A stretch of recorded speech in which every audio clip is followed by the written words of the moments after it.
Hi guys, and welcome to an episode of Cobra's Corner. This is now a completely new, rebranded Cobra's Corner, and this section will be for everything that's not Japanese, or I can shove into Japanu Toyzu, and things that I can't put into It's a Gundam, i.e. model kits. So this is for American toys only, or things that I don't think need to go into either of those other two categories. So, with this, I thought I should do my first newer toy update, or newer toy video I should say, because I don't usually do them. So I thought, why not do the RID Voyager Megatron? So let's have a look at that thing today and see how well I do with making you people potentially want it or not want it, you know? Let's just see how it goes, shall we?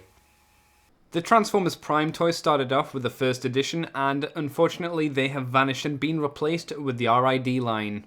So I thought, why not check out the new Voyager, the Megatron, and have a look at its gimmicks. This is of course the Powerizer Megatron, and he loves Dark Energon and serving Dark Gods. That's what I do on a side as well. And of course, let's start off with his alt mode, which is a space jet thing. Either way, it looks like the animation model, so I can't complain too much about that. Unfortunately, from the sides, the back, and underneath, the illusion is kind of shattered, but if you're used to Transformers aerial vehicles, you know, you can probably get over this.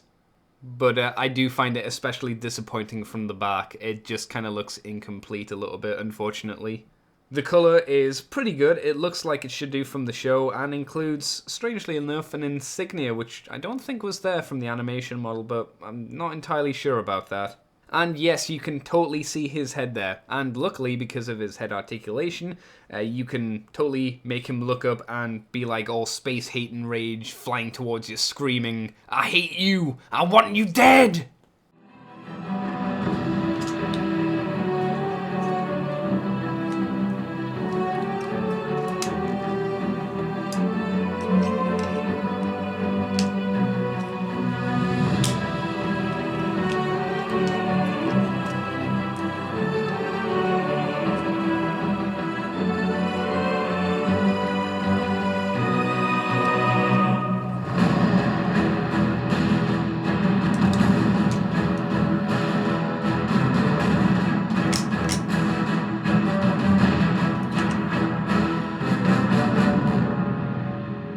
And here is, of course, the leader of the Decepticons. And I've got to say, the silhouette of this dude is pretty perfect. It looks great. However, to get this effect, you do need to fold away his backpack. The instructions tell you to have the Megatron set up like this. However, if you just fold it back, he looks a lot better. Bear in mind that if you do this, you'll probably be taking up a lot more space on your shelf. Some have been annoyed with the RID line's lack of paint apps or not very well painted characters, and I would agree with that for the most part. However, with this Megatron, because he's such a grey character, he doesn't have a lot of paint apps in the show anyway, so I don't think that's a huge problem for this guy. I do think it was a bit of a weird choice to use this bright silver paint for his inner face. I would have preferred to use a bit more of a darker grey, but that's just my opinion. You know, whether it would work better or not, who can say? Well, customizers, I'm sure. Okay, so one cool thing about his Powerizer gimmick is a lot of his body is made up of this cool purple translucent plastic. Now, granted, some people don't like translucent plastic, and that's fine, but I think it actually works on Megatron because of his story in the show where he gets empowered by Dark Energon. When you shine a light behind this guy, it gives a really cool purple effect, which makes it look like the toy is actually imbued with Dark Energon itself, so it's a nice little feature. Some people have mentioned that this Voyager feels different because of the plastic, and in hand, I've got to say they're right. It does feel about the same weight as the deluxe cliff jump here, which is kind of weird. I don't know whether this makes it a bad figure, but I think people criticizing it because of the plastic is a little bit harsh. It still feels fairly good. And with that, I think we should have a look at the articulation now. So we'll start off here by taking his fusion cannon off to make it a bit easier on me. And where to start first? His head. His head is on a ball joint and can turn and wobble around, but he can't get a huge amount of range from it, and it's because of his bucket-shaped head. As I zoom in here to try and show you, at the back of the head here, if I can catch the light right, will clip slightly on these parts, these translucent parts, which really limits the amount of movement the head can get. I think this is more of a a design of the actual character's fault rather than the toy, but they may have been able to get around it somehow.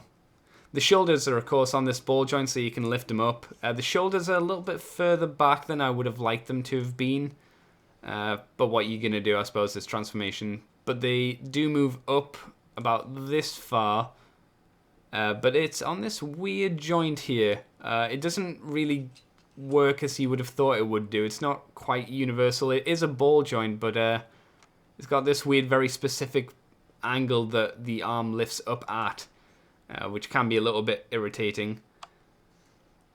But it does wobble as well because it's on a ball joint. The arm will bend about that far, you know, fairly easy to move.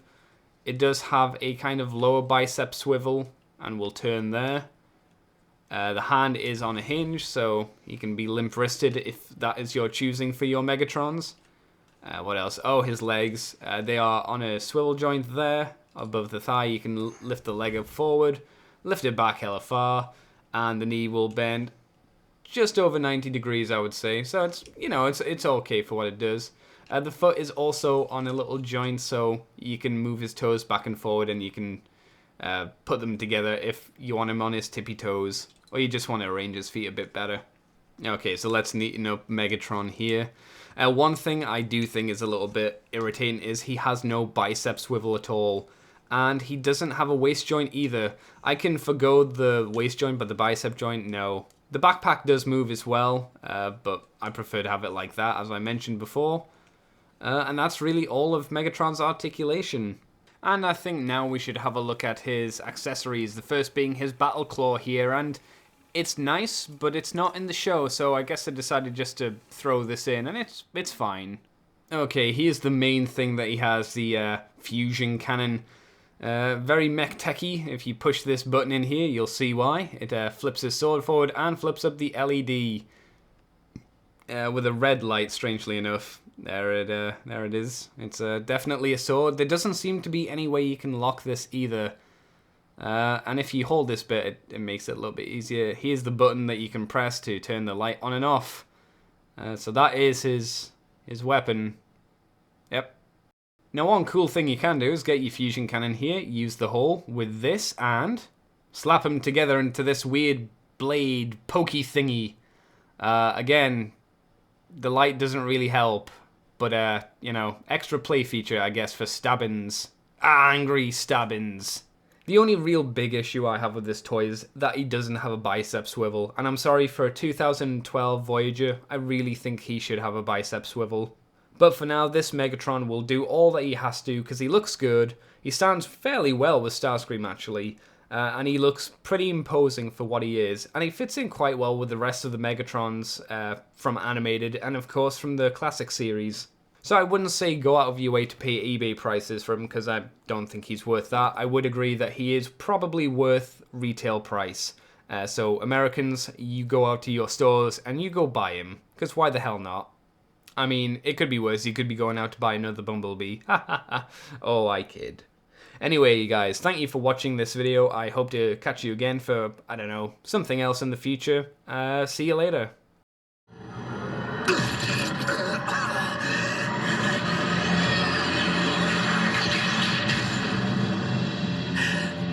Lord Megatron, you're healed. Praise the Allspark. It is a miracle. Oh, it will be a miracle, all right, Starscream. If you survive what I have planned for you.